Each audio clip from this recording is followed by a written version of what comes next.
അങ്ങനെ ചോദിക്കും. ഓക്കെ ശരി, അങ്ങനെ ചോദിക്കുന്നില്ല.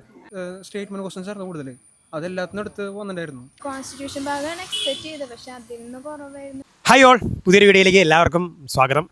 LLB ലീഗം ബക്കാലോറിയസ് കറുത്ത കോട്ട് എന്ന മോഹത്തോടു കൂടി ഇന്ന് കേരളത്തിൽ അങ്ങോളം ഇങ്ങോളമായി ഒരുപാട് കുട്ടികൾ ഇന്ന് LLB എൻട്രൻസ് എഴുതുന്നുണ്ട്. അപ്പോൾ എല്ലാ കുട്ടികൾക്കും ഹരിയ ടോക്സ് ലോൻ്റെ ഭാഗത്തു നിന്ന് ഒരു ബെസ്റ്റ് വിഷസ്, നിങ്ങളുടെ ഡ്രീംസ് എല്ലാം ഫുൾഫിൽ ചെയ്യട്ടെ. അപ്പോൾ ഇന്ന് നമ്മളൊരു എക്സാം സെൻറ്ററിലുണ്ട്. ഇന്നത്തെ കണ്ടൻറ്റ് എന്ന് പറയുന്നത് എക്സാം റിവ്യൂ ആണ്. അപ്പോൾ എക്സാം കഴിഞ്ഞിറങ്ങിയ കുട്ടികളെടുത്ത് നമുക്ക് നേരിട്ട് ചോദിക്കാം, എങ്ങനെയാണ് എക്സാം ടഫായിരുന്നോ, ഈസി ആണോ, ഏത് ഭാഗത്താണ് കൂടുതൽ ചോദ്യങ്ങൾ ചോദിച്ചിട്ടുള്ളത്, അവരുടെ ഒരു പേഴ്സണൽ ഒപ്പീനിയൻസ് നമുക്ക് എടുക്കാം നമുക്ക്. So guys, let's go to the video.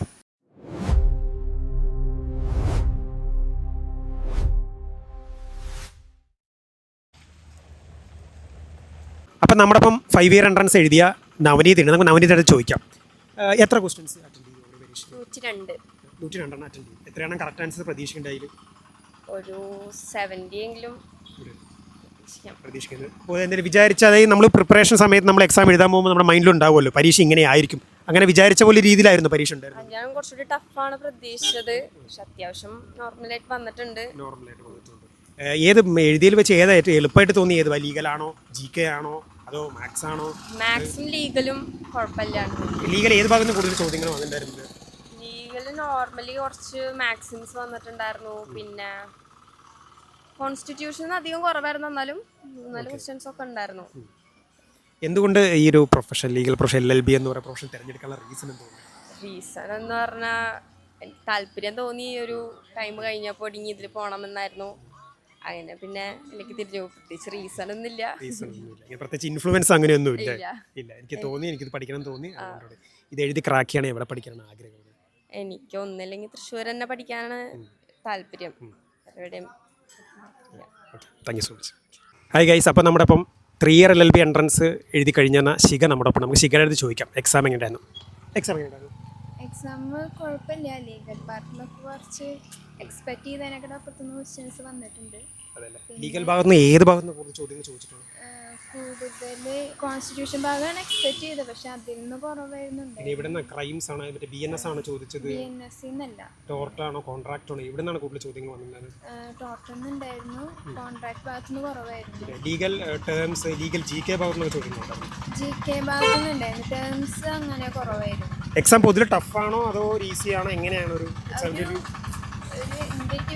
Easy അല്ല? എനിക്ക് ഈസി നോട്ട് സോ ടഫ്, ഒരു ആവറേജ് പേപ്പറാണ്. ഓക്കെ ശിഖ, എങ്ങനെയാണ് ഈ എൻട്രൻസിന് എങ്ങനെ പ്രിപ്പയർ ചെയ്തത്? ഞാൻ ആഷ്വിൻ ക്ലാസ്സിലുണ്ടായിരുന്നു, പിന്നെ കുറേ ഓൺലൈൻ ക്ലാസ്സസ് നോക്കും, പിന്നെ റെഫർ ചെയ്യും, പിന്നെ മോക്ക് ടെസ്റ്റ് ഓൺലൈനിൽ മോക്ക് ടെസ്റ്റ് ഫ്രീ ആയിട്ടുള്ളത് അറ്റൻഡ് ചെയ്തിട്ട് അങ്ങനെ. അങ്ങനെയാണെങ്കിൽ ഡെയിലി എത്ര നേരം ഒക്കെ പഠിക്കും നമ്മുടെ ഈ എൻട്രൻസിന്? അതൊരു 3 to 4 hours. ഈ ഒരു LLB എന്നൊരു പ്രൊഫഷൻ തിരഞ്ഞെടുക്കാനുള്ള റീസൺ എന്താണ്? റീസൺ അതൊരു പ്രൊഫഷണൽ കോഴ്സാണ്, പിന്നെ അങ്ങനെ ഒരു സൊസൈറ്റിയിലൊരു അത്യാവശ്യം പ്രിവിലേജ് ഉള്ള ഒരു കോഴ്സ്. അപ്പോൾ നമ്മൾ 5 ഇയർ LLB എൻട്രൻസ് എഴുതി കഴിഞ്ഞ് കഴിഞ്ഞാൽ അക്ഷയ നമ്മുടെ വീട്, അക്ഷയുടെ വീട് പുത്തൂരാണ്. നമുക്ക് അക്ഷയുടെ അടുത്ത് ചോദിക്കാം, പരീക്ഷ എങ്ങനെയുണ്ടായിരുന്നു? പരീക്ഷ ഈസി ആയിരുന്നു. മാത്സ് മാത്രം കുറച്ച് ഇതുപോലെ ടഫല്ല, പക്ഷെ കുഴപ്പമില്ല. ബാക്കിയൊക്കെ ഇംഗ്ലീഷൊക്കെ വളരെ ഈസി ആയിരുന്നു. അതെ, ഇംഗ്ലീഷൊക്കെ ലീഗൽ ഭാഗങ്ങൾ എങ്ങനെയുണ്ടായിരുന്നു? ലീഗലും ഈസി ആയിരുന്നു. ലീഗൽ ഏത് ഭാഗത്തുനിന്ന് കൂടുതൽ ചോദ്യങ്ങൾ ചോദിച്ചിട്ടുണ്ടായിരുന്നു? കൂടുതൽ ചോദ്യങ്ങൾ ചോദിച്ചിട്ടുണ്ടായിരുന്നത് ഈ കോൺസ്റ്റിറ്റ്യൂഷൻ്റെ തന്നെയാണ് കൂടുതൽ കാര്യങ്ങൾ ചോദിച്ചത്. എന്തുകൊണ്ട് അക്ഷയ് ഇങ്ങനെ ഒരു പ്രൊഫഷൻ എടുക്കാൻ, അല്ലെങ്കിൽ LLB എടുക്കണം എന്നൊരു ആഗ്രഹം എന്തുകൊണ്ട്? അത് എനിക്ക് എന്താ പറയാ, കുറെ സിനിമ കണ്ട് ഇൻഫ്ലുവൻസ് ആയിട്ട്. സിനിമ കണ്ട് ഇൻഫ്ലുവൻസ് ആയി? ഏത് സിനിമ കണ്ടിട്ട് ഇൻഫ്ലുവൻസ് ആയി? അങ്ങനെ ചോദിക്കും. ഓക്കെ ശരി, അങ്ങനെ ചോദിക്കുന്നില്ല.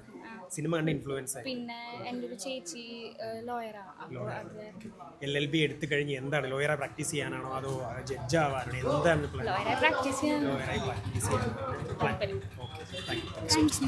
ഹായ് ഗൈസ്, അപ്പോൾ നമ്മുടെ ഇപ്പം 3 ഇയർ LLB എൻട്രൻസ് എഴുതി കഴിഞ്ഞ് അദിത് കൃഷ്ണയും അതുപോലെ രാഹുൽ രാജും നമ്മുടെ ഒപ്പം ഉണ്ട്. നമുക്ക് അവരോട് ചോദിക്കാം, എക്സാം എങ്ങനെ ഉണ്ടായിരുന്നു എന്ന് ജസ്റ്റ് നമുക്ക് ചോദിക്കാം. പരീക്ഷ എങ്ങനെ ഉണ്ടായിരുന്നു? പരീക്ഷ എളുപ്പമുണ്ടായിരുന്നു, പക്ഷേ ഇങ്ങനെ കൺഫ്യൂസിംഗ് ആയിട്ടുള്ള ക്വസ്റ്റ്യൻസും അതൊക്കെ ഉണ്ടായിരുന്നു. എന്നാലും പ്രിപ്പയർ ചെയ്തനുസരിച്ചെല്ലാം എല്ലാം വന്നിട്ടുണ്ടായിരുന്നു. ലീഗൽ ഭാഗത്ത് നിന്ന് എവിടെ നിന്നാണ് കൂടുതൽ ചോദ്യങ്ങൾ വന്നിട്ടുണ്ടായിരുന്നത്? ലീഗൽ കുറച്ചും കൂടിയും കോൺസ്റ്റിറ്റ്യൂഷൻ്റെ ഭാഗത്തുനിന്നുണ്ടായിരുന്നു, പിന്നെ കോൺട്രാക്ട് അങ്ങനെ. പർട്ടിക്കുലർ സബ്ജക്റ്റിൽ നിന്ന് കൂടുതൽ ചോദ്യങ്ങൾ വന്നിട്ടുണ്ടോ? പർട്ടിക്കുലർ സബ്ജക്റ്റ് ഇംഗ്ലീഷ് കുറച്ചും കൂടി അല്ല ലീഗലിൽ തന്നെ ഏത് സബ്ജക്റ്റ് കൂടുതൽ ചോദ്യങ്ങൾ വന്നിട്ടുണ്ട്? അതായത് സ്റ്റേറ്റ്മെൻറ്റ് ക്വസ്റ്റ്യൻസ് ആയിരുന്നു കൂടുതൽ. അതെല്ലാത്തിനും എടുത്ത് വന്നിട്ടുണ്ടായിരുന്നു. BNS CPC എല്ലാത്തിനും എടുത്ത് ചോദിച്ചിട്ടുണ്ടായിരുന്നു. BNS ചോദ്യങ്ങൾ വന്നിട്ടുണ്ട്. വന്നിട്ടുണ്ട്. ഒരു എബോ ആവറേജ് പേപ്പറാണോ അതൊരു ബിലോ എങ്ങനെയാണ്, ഈസി ആണോ ടഫ് ആണോ? എബോ ആവറേജ് പേപ്പറാണ്. അജിത് കൃഷ്ണ, എന്തുകൊണ്ട് LLB എന്നൊരു പ്രൊഫഷൻ സെലക്ട് ചെയ്യാൻ റീസൺ എന്താണ്? കാരണം ഇതിനോടുള്ള പാഷൻ, പിന്നെ LLB കോൺസ്റ്റിറ്റ്യൂഷൻ അങ്ങനത്തെ ടോപ്പിക്സൊക്കെ ഭയങ്കര ഇഷ്ടമാണ്. ഓക്കെ. അജിത് കൃഷ്ണ എവിടെ പ്ലസ് ടു എവിടെ പഠിച്ചത്? ഞാൻ +2 Saint Anne's higher secondary school മാളയിലാണ് പഠിച്ചത്. മാളയിലാണ് പഠിച്ചത്. എപ്പോഴാണ് ഈ LLB എന്നൊരു മോഹം എപ്പോഴാണ് ആദ്യമായിട്ട് വരുന്നത്? +2 കഴിഞ്ഞിട്ടാണ്. പിന്നെ അതിനുശേഷം ഞാനിപ്പോൾ വേറെ ഡിഗ്രി എടുത്തിട്ട് പിന്നെ 3 ഇയർ LLB എടുക്കാന്ന് വെച്ചിട്ട്. എത്ര ക്വസ്റ്റ്യൻസ് അറ്റൻഡ് ചെയ്തു അജിത് കൃഷ്ണ? ഞാൻ 97 ക്വസ്റ്റ്യൻസ് 97 ക്വസ്റ്റ്യൻസ് അറ്റൻഡ്. അതിൽ എത്രയാണ് കറക്റ്റ് ആൻസർ കിട്ടും തോന്നുന്നു? 100% ആക്യുറേറ്റ് നോക്കുകയാണെങ്കിൽ ഒരു 75 കറക്റ്റ് ആൻസേഴ്സ് ഓൾമോസ്റ്റ് ഉണ്ട്. ഓക്കെ. അപ്പോൾ അജിത് കൃഷ്ണയ്ക്ക് ഈ ഒരു എൻട്രൻസ് ക്രാക്ക് ചെയ്യുകയാണ്, എവിടെ പഠിക്കാനാണ് ആഗ്രഹം?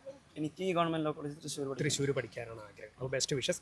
പിന്നെ രാഹുൽ രാജിനോട് ചോദിക്കുന്നത് വെച്ച് കഴിഞ്ഞാൽ ഇപ്പോൾ ഈ ഒരു എൻട്രൻസ് ക്രാക്ക് ചെയ്യണം, എവിടെ പഠിക്കാനാണ് ആഗ്രഹം? Ayyanthole government law college Thrissur പഠിക്കാനാണ് ആഗ്രഹം. അപ്പോൾ എന്തായാലും best wishes. Okay, thank you. അപ്പോൾ നമ്മൾ എൻട്രൻസ് കഴിഞ്ഞ് ഇറങ്ങിയ 5 ഇയർ 3 ഇയർ LLB സ്റ്റുഡൻസ് ആയിട്ട് സംസാരിച്ചു. അപ്പോൾ ബോത്ത് 5 ഇയർ ആയാലും 3 ഇയർ എൻട്രൻസ് ആയാലും വലിയ ടഫും അല്ല വലിയ ഈസിയും അല്ല, ഒരു ആവറേജ് പേപ്പർ ആണെന്നാണ് മെജോറിറ്റി കുട്ടികൾ നമ്മളോട് പറഞ്ഞത്.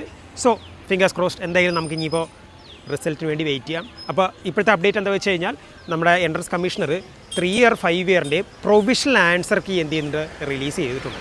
അപ്പോൾ നിങ്ങൾക്ക് ഒഫീഷ്യൽ സൈറ്റിൽ കയറി കഴിഞ്ഞാൽ അതിൻ്റെ പ്രൊവിഷണൽ ആൻസർ കീ ഡൗൺലോഡ് ചെയ്യാം. നിങ്ങൾക്ക് എന്ത് ചെയ്യാൻ പറ്റും, ക്രോസ് ചെക്ക് ചെയ്യാൻ പറ്റും. പിന്നെ കുറച്ച് നാളും കൂടെ കഴിഞ്ഞ് കഴിഞ്ഞാൽ നമ്മുടെ കാൻഡിഡേറ്റ് പോർട്ടലിൽ നമ്മൾ ഏതൊക്കെ ആൻസർ എഴുതിയെന്നുള്ള കൃത്യമായിട്ട് റെസ്പോൺസ് നമ്മുടെ കാൻഡിഡേറ്റ് പോർട്ടലിൽ വരും. സോ അപ്പോൾ നിങ്ങളത് വരുമ്പോൾ ഈ ആൻസർ കീ ആയിട്ട് കമ്പയർ ചെയ്ത് നിങ്ങൾ നോക്കുക. ഇപ്പോൾ വന്ന പ്രൊവിഷണൽ ആൻസർ കീ ആണ്.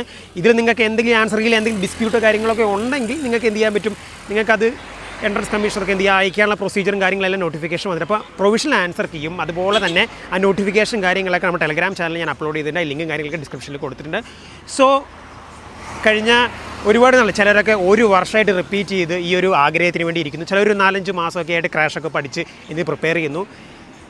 നിങ്ങൾ നിങ്ങളുടെ പരമാവധി ചെയ്തു, നിങ്ങളെല്ലാവരും ഹാർഡ് വർക്ക് ചെയ്തു. ഇനി ചിലർ എന്ത് ചെയ്ത് എക്സാം നേരവണ്ണം അല്ലെങ്കിൽ വിചാരിച്ച പോലെ അറ്റൻഡ് ചെയ്യാൻ പറ്റാത്തവരുണ്ടാകും. Don't worry. ഓക്കെ, നിങ്ങൾ നിങ്ങളുടെ പരമാവധി ചെയ്തു ഇല്ലേ. ചിലപ്പോൾ പഠിക്കാൻ പറ്റാത്ത പല റീസൺസും ഉണ്ട്. ചില വീട്ടിലെ സാഹചര്യങ്ങൾ കൊണ്ടാവാം, ചിലപ്പോൾ നിങ്ങളുടെ മടി കൊണ്ടാവാം, ചിലപ്പോൾ മറ്റെന്തെങ്കിലും ഫാക്ടറുകളുണ്ടാവും. എന്തേ ആയിക്കോട്ടെ, ഓക്കെ, നിങ്ങൾ എന്തായാലും നിങ്ങളുടെ പരമാവധി ട്രൈ ചെയ്തിട്ടുണ്ട്. ഇനിയും നമുക്കിനിയിപ്പോൾ ഒന്നും പറയാനായിട്ടില്ല. ഇപ്പോൾ ജസ്റ്റ് എക്സാം കഴിഞ്ഞിട്ടേ ഉള്ളൂ. ഇനി ഒരുപാട് പ്രൊസീജിയർ ബാക്കിയുണ്ട് ഇല്ലേ. ഇപ്പോൾ answer key, provisional answer key വന്നു. ഇനി അതിൻ്റെ ഫൈനൽ ആൻസർ കീ വരും. അതിനുശേഷം ഒരു താൽക്കാലിക റാങ്ക് ലിസ്റ്റ് വരും. എന്നിട്ട് ഫൈനൽ റാങ്ക് ലിസ്റ്റ് വരും. ഈ ഫൈനൽ റാങ്ക് ലിസ്റ്റ് വന്നതിന് ശേഷമായിരിക്കും അലോട്ട്മെൻറ്റും അഡ്മിഷൻസും കാര്യങ്ങളൊക്കെ ചെയ്യുക. അതൊക്കെ നമ്മൾ വീഡിയോസും കാര്യങ്ങളൊക്കെ ആയിട്ട് വരും. അപ്പോൾ ജസ്റ്റ് ഫസ്റ്റ് സ്റ്റെപ്പ് കഴിഞ്ഞു, ജസ്റ്റ് എക്സാം അത്ര കഴിഞ്ഞിട്ടുള്ളൂ. അപ്പോൾ ഇപ്പോഴേ ആരും മൈൻഡിൽ വെക്കേണ്ട എനിക്ക് കിട്ടില്ല അല്ലെങ്കിൽ എനിക്ക് കിട്ടില്ല, എനിക്ക് കിട്ടുമോ, അങ്ങനെയുള്ള തോട്ട്സ് ഒന്നും ഇപ്പോൾ വേണ്ട. Let's wait for the result. Allotment കഴിയാണ്ട് നമുക്ക് ഒന്നും പറയാൻ പറ്റില്ല. നമുക്ക് ഇനി കുഴപ്പമില്ല, ഇനി വളരെ മോശം മാർക്കാണ്, ഒരു പ്രശ്നമില്ല. ഓക്കെ, അടുത്ത തവണ എൻട്രൻസ് ഉണ്ട്, നമുക്ക് അടുത്ത തവണ എഴുതാന്നേ. അപ്പോൾ ആ ഫയർ നിങ്ങൾ എന്ത് ചെയ്യുക, കീപ്പപ്പ് ചെയ്യുക. ആ ഫയർ നിങ്ങളുടെ ഉള്ളിൽ വെച്ച് കഴിഞ്ഞാൽ നിങ്ങൾക്ക് ആത്മാർത്ഥമായിട്ട് വേണമെന്നൊരു ആഗ്രഹം ഉണ്ടെങ്കിൽ എന്ത് ചെയ്യുക, ഈ തോൽവിയിൽ നിങ്ങളൊരു പാഠം പഠിക്കാം. എന്നിട്ട് അടുത്ത വർഷം നന്നായി പ്രിപ്പയർ ചെയ്ത് എഴുതിയാൽ ഉറപ്പായിട്ട് കിട്ടും. പലരും ഫസ്റ്റ് അറ്റംപ്റ്റിലൊക്കെ ക്രാക്ക് ചെയ്യാൻ പറ്റാത്ത പലരും സെക്കൻഡ് അറ്റംപ്റ്റിൽ ഉഷാറായിട്ട് പഠിച്ച് ക്രാക്ക് ചെയ്ത് ഒരുപാട് എക്സാമ്പിൾസ് എനിക്ക് പേഴ്സണലി അറിയാം. അപ്പോൾ ഡോണ്ട് വറി, ഇപ്പോൾ ഒന്നും അസ്യൂം ചെയ്യാനായിട്ടില്ല. ഇപ്പോൾ ജസ്റ്റ് സ്റ്റെപ്പ് 1 കഴിഞ്ഞിട്ടേ ഉള്ളൂ.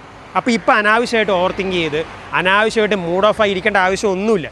നിങ്ങൾ നിങ്ങളുടെ പരമാവധി കാര്യങ്ങൾ ചെയ്തു, നിങ്ങൾ എക്സാം എഴുതി. ഇനി നിങ്ങൾ എന്ത് ചെയ്യുക, സമാധാനത്തോടെ നിങ്ങൾ എന്ത് ചെയ്യുക, റിസൾട്ടിന് വേണ്ടി എന്ത് ചെയ്യുക, വെയിറ്റ് ചെയ്യും. അപ്പോൾ ദാറ്റ്സ് ഓൾ. അപ്പോൾ ഇത്രയും കാര്യങ്ങളാണ് ഞാൻ വീഡിയോയിലൂടെ കവർ ചെയ്യുന്നത്. അപ്പോൾ ഇതൊരു റിവ്യൂ വീഡിയോ ആണ്. ഈ റിവ്യൂ വീഡിയോ എല്ലാവർക്കും ഹെൽപ്ഫുൾ ആയെന്ന് വിചാരിക്കുന്നു.